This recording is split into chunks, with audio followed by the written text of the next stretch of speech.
ಇವತ್ತು 2 ಆದೇಶ ಕಾಪಿಗಳು ನನ್ನ ಕೈಯಲ್ಲಿದೆ. ಜಿಲ್ಲೆಯಲ್ಲಿ ಎಲ್ಲ ಕ್ಷೇತ್ರಕ್ಕೆ ಕೊಟ್ಟಿದ್ದಾರೆ, ನಮ್ಮ ಕ್ಷೇತ್ರಕ್ಕೆ ಒಂದು ಬಿಡುಕಾಸು ಸಹ ಕೊಟ್ಟಿಲ್ಲ. 2 ಆದೇಶ ಕಾಪಿಗಳು ನನ್ನ ಕೈಯಲ್ಲಿದೆ.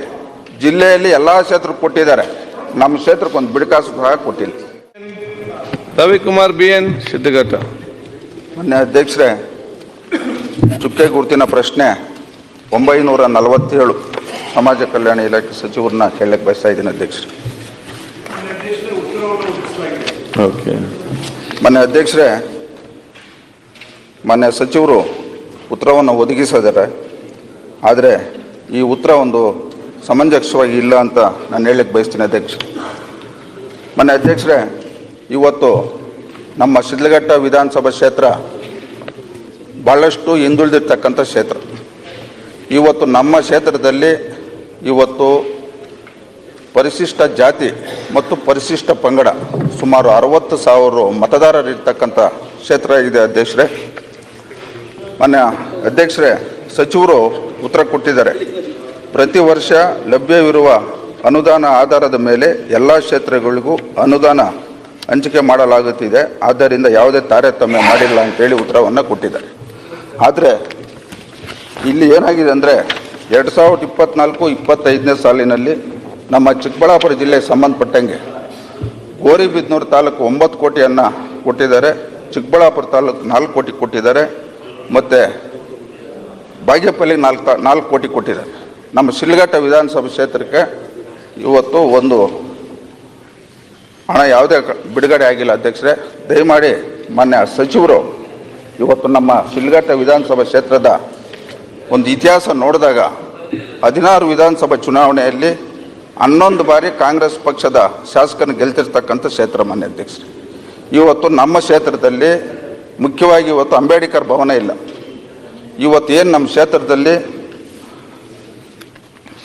ಪ್ರಗತಿ ಕಾಲೋನಿ ಯೋಜನೆ ಅಡಿಯಲ್ಲಿ ಇದುವರೆಗೂ ನಾನು ಶಾಸಕನಾಗಿ 22 ತಿಂಗಳಾದರೂ ಸಹ ಒಂದು 100 ಮೀಟ್ರು ಕಾಂಕ್ರೀಟ್ ರಸ್ತೆ ಮಾಡೋಕ್ಕಾಗಿಲ್ಲ ಮತ್ತು ಡ್ರೈನ್ ಮಾಡೋಕ್ಕಾಗಿಲ್ಲ ಅಧ್ಯಕ್ಷರೇ.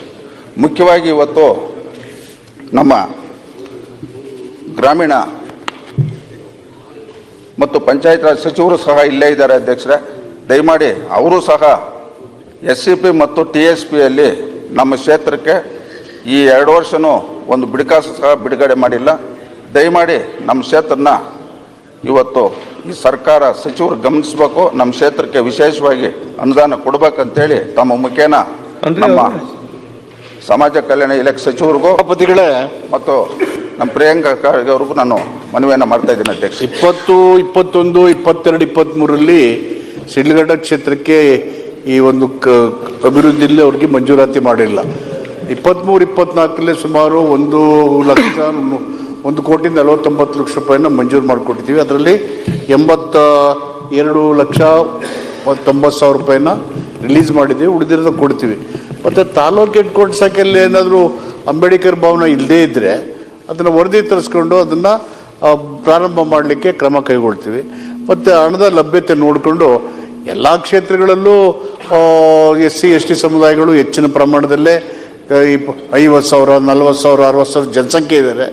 ಬಟ್ ನಾವು ಹಿಂದೆ 2013-18ರಲ್ಲಿ ನಾನೇ ಲೋಕೋಪಯೋಗಿ ಸಚಿವರಾದಾಗ ಬಹುತೇಕ ಕಾಲೋನಿಗಳನ್ನು ಅಭಿವೃದ್ಧಿ ಮಾಡಲಿಕ್ಕೆ ಕೊಟ್ಟು ಸುಮಾರು 85-90% ಕಾಲೋನಿಗಳ ಅಭಿವೃದ್ಧಿಯನ್ನು ಕಾಂಕ್ರೀಟೀಕರಣಗೊಳಿಸಿರ್ತಕ್ಕಂಥ ವರದಿ ನಮ್ಮಲ್ಲಿ ಮೋರ್ ದೆನ್ 70%. ಇನ್ನೂ 25-30% ಉಳಿದಿದೆ. ಅದಕ್ಕೆ ಹಣದ ಕಾಸಿನ ಲಭ್ಯತೆಯನ್ನು ವರ್ಷ ನೋಡಿಕೊಂಡು ತಾರತಮ್ಯ ಮಾಡೋದಕ್ಕಿಂತ ಹೆಚ್ಚಾಗಿ ಅದನ್ನು ಪೂರ್ಣಗೊಳಿಸಲಿಕ್ಕೆ ನಾವು ಆಸಕ್ತಿ ವಹಿಸಿ ಮಾಡಲಿಕ್ಕೆ ಪ್ರಯತ್ನ ಮಾಡ್ತೀವಿ. ಅವ್ರು ತಾಲೂಕು ಮಟ್ಟದಲ್ಲಿ ಅಂಬೇಡ್ಕರ್ ಭವನ ಇಲ್ಲದೆ ಹೋಗಿದ್ರೆ, ಮಂಜೂರಾತಿ ಆಗದೆ ಹೋಗಿದ್ರೆ ಅದನ್ನು ಪರಿಗಣಿಸಿ ಮಾಡಲಿಕ್ಕೆ ಮತ್ತು ಅನುದಾನದ ಲಭ್ಯತೆಯನ್ನು ನೋಡಿಕೊಂಡು ಆ ಕ್ಷೇತ್ರಕ್ಕೆ ಸಹಾಯ ಮಾಡಲಿಕ್ಕೆ ಪ್ರಯತ್ನ ಮಾಡ್ತೀವಿ ಅಂತ ಮಾನ್ಯ ಸದಸ್ಯರಿಗೆ ತಿಳಿಸಕ್ಕೆ ಬಯಸ್ತೇನೆ. ಹೇಳ್ರಿ. SC ಸಮುದಾಯ ಲೆಫ್ಟು ಹೆಚ್ಚಿನ ಜನಸಂಖ್ಯೆ ಇರ್ತಕ್ಕಂಥ ಕ್ಷೇತ್ರ. ಇವತ್ತು ಅಲ್ಲಿ ಏನಾಗಿದೆ 2023-24 ಮತ್ತು 2024-25 ಇವತ್ತು ಆದಿಜಾಂಬುವ ಅಭಿವೃದ್ಧಿ ನಿಗಮದಲ್ಲಿ ಇವತ್ತು ಗಂಗಾ ಕಲ್ಯಾಣ ಬೋರ್ವೆಲ್ಗೆ ಒಂದು ಟಾರ್ಗೆಟ್ ಕೊಟ್ಟಿದ್ದಾರೆ. ಮತ್ತೆ ನಮ್ಮ ಸ್ವಾವಲಂಬಿ ಸಾರಥಿಗೂ 1 ಕೊಟ್ಟಿದ್ದಾರೆ. ಇವತ್ತು ದಯಮಾಡಿ ನಮ್ಮ ಸಚಿವರು ಇವತ್ತು SC ಲೆಫ್ಟ್ ಸಮುದಾಯ ಹೆಚ್ಚಿನಾಗಿರೋದ್ರಿಂದ ದಯಮಾಡಿ ನಮ್ಮ ಸಚಿವರು ನಮ್ಮ ಶಿಲ್ಘಟ್ಟ ವಿಧಾನಸಭಾ ಕ್ಷೇತ್ರಕ್ಕೆ ಹೆಚ್ಚಿನ ಆದ್ಯತೆಯನ್ನು ಕೊಡಬೇಕು. Okay. ಮುಖ್ಯವಾಗಿ ಈ ಮಂತ್ರಿ ಅವರು. ಮಾನ್ಯ ಅಧ್ಯಕ್ಷ ನೋಡಿ ಅದನ್ನ ಪರಿಗಣಿಸ್ತೀನಿ. ಒಂದು ನಿಮಿಷ. ಮೂಲಕ ಹೇಳಕ್ಕೆ ಬಯಸ್ತೇನೆ. ಮಾನ್ಯ ಅಧ್ಯಕ್ಷರೇ, ಇವತ್ತು ನಮ್ಮ ಕ್ಷೇತ್ರದ ಪರಿಸ್ಥಿತಿ ಈ ಪಕ್ಕದಲ್ಲಿ ನಮ್ಮ ಶರತ್ ಬಚ್ಚೇಗೌಡರಿದ್ದಾರೆ, ನೀವು ದಯಮಾಡಿ ಅವ್ರನ್ನೂ ಸಹ ಬೇಕಾದ್ರೆ ಕೇಳ್ರಿ. ಬಹಳಷ್ಟು ಹಿಂದುಳಿದಿರ್ತಕ್ಕಂಥ ಕ್ಷೇತ್ರ. ಮಾನ್ಯ ಅಧ್ಯಕ್ಷರು ಏನಿವತ್ತು ಈ ಸದನದಲ್ಲಿ ತಾವು ಅಧ್ಯಕ್ಷರಾಗಿದ್ದೀರಿ, ನೀವು ಗುರುಸ್ಥಾನದಲ್ಲಿ ಕುಂತಿರೋಂಥವ್ರು, ಇವತ್ತು ದಯಮಾಡಿ ಎಲ್ಲ 223 ಶಾಸಕರಿಗೂ ನೀವು ಸಮಾನತೆ ಕೊಡಿಸ್ತಕ್ಕಂಥ ಕೆಲಸ ಮಾಡ್ಬೇಕಂತೇಳಿ ತಮ್ಮ ಮುಖ್ಯನ ನಮ್ಮ ಇಬ್ಬರು ಸಚಿವರು ಗಮನಕ್ಕೆ ನಾನು ತರಲಿಕ್ಕೆ ಬಯಸ್ತಾ ಇದ್ದೀನಿ ಮಾನ್ಯ ಅಧ್ಯಕ್ಷರೇ. Okay. ಮುಖ್ಯವಾಗಿ ಇವತ್ತು ಅಂಬೇಡ್ಕರ್ ಆಯ್ತು ಹೇಳಿದ್ರಲ್ಲ. ಅಲ್ಲ, ಒಂದು ನಿಮಿಷ ಅಧ್ಯಕ್ಷರೇ.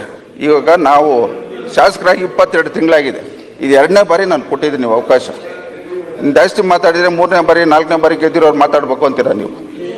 ನಾವು ಮಾತಾಡೋಂಥದ್ದು ನಾಳೆ ಬೆಳಿಗ್ಗೆ 8 ಗಂಟೆ ಬನ್ನಿ practical ಮಾತಾಡ್ಬೋದು. ಅಷ್ಟು ಕೂಡ ದಯಮಾಡಿ ನಮ್ಮ ಕ್ಷೇತ್ರನ ನೀವು ಕನ್ಸಿಡರ್ ಮಾಡಬೇಕು, ನಮ್ಮ ಕ್ಷೇತ್ರಕ್ಕೆ ವಿಶೇಷ ಅನುದಾನ ಕೊಡ್ಬೇಕಂತೇಳಿ ಈ ಒಂದು ಸದನದಲ್ಲಿ ತಮ್ಮ ಮುಖ್ಯನ ಸಚಿವರು ಗಮನ ತರಲಿಕ್ಕೆ ಬಯಸ್ತಾ ಇದ್ದೀನಿ ಅಧ್ಯಕ್ಷರೇ. ಅವರ ಕ್ಷೇತ್ರದ ಅಭಿವೃದ್ಧಿ ಕಾಳಜಿಯನ್ನ ಸೀರಿಯಸ್ ಆಗಿ ಗಮನ ತಗೊಂಡು ಅತ್ಯಂತ ಗಂಭೀರವಾಗಿ ಗಮನ ತಗೊಂಡು ಹಣಕಾಸಿನ ಸರ್ PWD ಮಿನಿಸ್ಟರ್ ಆಗಿರ್ಬೇಕಾದ್ರೆ ಚೆನ್ನಾಗಿ ಅನುದಾನ ಕೊಟ್ಟಿದ್ದಾರೆ, ಈಗ ಕೊಡಕ್ಕಾಗ್ತಿಲ್ಲ ಅಷ್ಟೇ. ಮನೆ ಅಧ್ಯಕ್ಷರೇ, ಈಗೆಲ್ಲ ಗ್ಯಾರಂಟಿ ಲಭ್ಯತೆ ತಗೊಂಡು ನಾನು ಯಾವ ಸದಸ್ಯರನ್ನು ಆ ಪಾರ್ಟಿ ಅಂತ ತಾರ ಮಾಡೋದಕ್ಕೆ ನನ್ನ ಮನಸ್ಸಲ್ಲಿ ಯಾವತ್ತೂ ಬಂದಿಲ್ಲ, ಅದು ಬರೋದು ಇಲ್ಲ. ಇದು ಖಂಡಿತವಾಗಿ ಕ್ಷೇತ್ರದ ಶಾಸಕರುಗಳಿಗೆ ಹೆಚ್ಚು ಬೋರ್ವೆಲ್ ಬೇಕು, ಯೋಜನೆಗಳು ಬೇಕು ಅನ್ನೋ ಬಯಕೆ ಇದೆ. ಹಣಕಾಸಿನ ಲಭ್ಯತೆ ನೋಡೋದು ಖಂಡಿತವಾಗಿ ಅದಕ್ಕೆ ಮಾಡಲಿಕ್ಕೆ ಪ್ರಯತ್ನ. ಬಸವನಗೌಡ ಪಾಟೀಲ್ ಯತ್ನಾಳ್. ಮನೆ ಅಧ್ಯಕ್ಷ ಒಂದೇ ಒಂದು ಸೆಕೆಂಡ್ ಮನೆ ಅಧ್ಯಕ್ಷರೇ, ಚಂದ್ರು ಇವತ್ತು ನಮ್ಮ ಸಾಹೇಬ್ರು ಒಂದ್ ಸೆಕೆಂಡ್. ಒಂದು ನಿಮಿಷ ಸರ್. ಮನೆ ಅಧ್ಯಕ್ಷ, ಇವತ್ತು ನಮ್ಮ ಪ್ರಿಯಾಂಕಾ ಖರ್ಗೆ ಸಾಹೇಬ್ರು ಇಲ್ಲೇ ಇದ್ದಾರೆ ನೋಡಿ. ಇವತ್ತು 2 ಆದೇಶ ಕಾಪಿಗಳು ನನ್ನ ಕೈಲಿದೆ. ಜಿಲ್ಲೆಯಲ್ಲಿ ಎಲ್ಲ ಕ್ಷೇತ್ರಕ್ಕೆ ಕೊಟ್ಟಿದ್ದಾರೆ, ನಮ್ಮ ಕ್ಷೇತ್ರಕ್ಕೆ ಒಂದು ಬಿಡಿಕಾಸು ಸಹ ಕೊಟ್ಟಿಲ್ಲ. ದಯಮಾಡಿ ಸಚಿವರು ನಮ್ಮ ಶಿಲ್ಘಟ್ಟ ಕ್ಷೇತ್ರ ನಂಗೆ ಗಮನದಲ್ಲಿ ಇಟ್ಕೊಳ್ಬೇಕು. 215 ಕಿಲೋಮೀಟರ್ ಇವತ್ತು ಗ್ರಾಮೀಣ ಭಾಗದಲ್ಲಿ ಸಂಪೂರ್ಣವಾಗಿ ಹಾಳಾಗಿದ್ದಾವೆ. ನಾನು MLA ಆದಮೇಲೆ 17 ಆಕ್ಸಿಡೆಂಟ್ ಆಗಿದೆ. 17 ಆಕ್ಸಿಡೆಂಟಲ್ಲಿ 6 ಜನ ತೀರೋಗಿದ್ದಾರೆ. ಮನೆ ಅಧ್ಯಕ್ಷರೇ, ಇದು ದಯಮಾಡಿ ತಾವು ದೊಡ್ಡ ಮನಸ್ಸು ಮಾಡಿ ನಮ್ಗೆ ಅನುದಾನವನ್ನು ಕೊಡಿಸ್ಬೇಕು. ಆಯ್ತು.